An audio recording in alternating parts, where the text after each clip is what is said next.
मोदी आए हैं क्या फ़र्क पड़ा है? ये बेसिक सवाल है। अब मोदी जी का जो पूरा एक पर्सोना है उसका अगर आप अभ्यास करें, तो मोदी जी अपने आप को सिर्फ़ गुजरात में या फिर भारत में सीमित नहीं रखना चाहते। वो अपनी छवि जो है, वो अपनी इमेज बिल्डिंग, इमेज के प्रेम में खुद वो इतने लिप्त है कि वो अपनी छवि को सारी दुनिया में एक ग्लोबल स्टेट्समैन की तरह बनाना चाहते हैं। और इसके लिए फिर वो जहाँ जाते हैं विदेशों में, आप देखिए मोदी सरकार के जितने भी मंत्री हैं, आप याद कीजिए अगर कोई मंत्री मोदी जी के अलावा या फिर विदेश मंत्री के अलावा कोई भी मंत्री विदेश यात्रा करते हुए आपको दिखाई दे, बहुत कम। पता नहीं मतलब सारा का सारा विदेश यात्राओं का जितना भी आइटिनरी है, क्या सिर्फ मोदी जी के नाम से लिखा है या फिर विदेश मंत्री के नाम से लिखा है पता नहीं, लेकिन कहीं भी जाते हुए दूसरे मंत्री नहीं दिखाई देते। वो इसलिए है कि जो इंडियन डायस्पोरा है उसमें भी अपनी एक छवि बनाना है। और जैसे कि मुझसे पहले जिन्होंने बात की उन्होंने कहा कि एक बलशाली भारत, एक मैस्कुलाइन भारत की इमेज को दुनिया के सामने रखना और अपने डायस्पोरा के सामने रखना, ये एक मकसद है।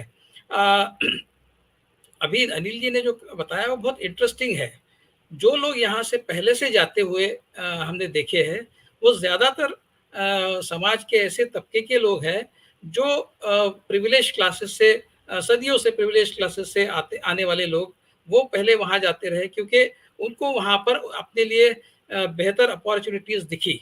जो अपॉर्च्युनिटीज़ उनको शायद भारत में ना मिलती, जिसका एक कारण एक रिजर्वेशंस, जो सारे पिछड़े जातियों के लिए जो रिजर्वेशन का एक कोटा है उसके चलते जो एक उनको लगता है कि इनइक्वालिटी उनके लिए बन गई है, इनइक्वल सोसाइटी उनके लिए बन गई है। मतलब अपर कास्ट जो है वो मानते हैं कि उनका जो हक है वो उनसे छीना गया है, उनका जो मेरिट है उनसे उनके मेरिट को यहाँ पर उतनी तवज्जो नहीं दी जाती है जितनी वहाँ मिलती है। इसलिए बहुत बड़ी मात्रा में ऐसे लोग ज़्यादातर पहले से वहाँ जाते रहे हैं।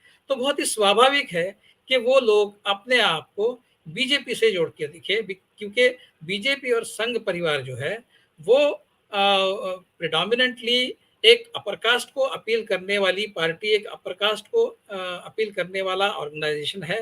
इस ये बात किसी से छुपी नहीं है।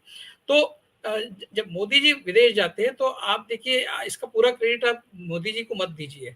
ये करीब करीब 80 के दशक से आरएसएस ने विदेशों में जो हिंदू स्वयंसेवक संघ के थ्रू जो काम किया है, 1980 के दशक तक आरएसएस का डायस्पोरा की तरफ बहुत ज़्यादा ध्यान नहीं था, क्योंकि एक तरह से मतलब उनकी जो आइडियोलॉजी है वो इसके विपरीत भी है कि हम हमारे देश के लिए सोचें, हम दूसरे देश के लिए क्यों सोचें। ये इनकी आइडियोलॉजी का एक बेसिस भी है। तो वो हमेशा ही उनका ध्यान पूरा भारत पर केंद्रित रहा। लेकिन 1980 के दशक से हिंदू स्वयंसेवक संघ ने वहाँ पर जो एक हिंदू राष्ट्र के चाहने वालों की नींव रखी है, उस नींव का फ़ायदा आज मोदी जी को मिला है। ये मोदी जी का अपना पूरा सक्सेस नहीं है, ये आरएसएस का, बेसिकली ये आरएसएस का सक्सेस है। और जिस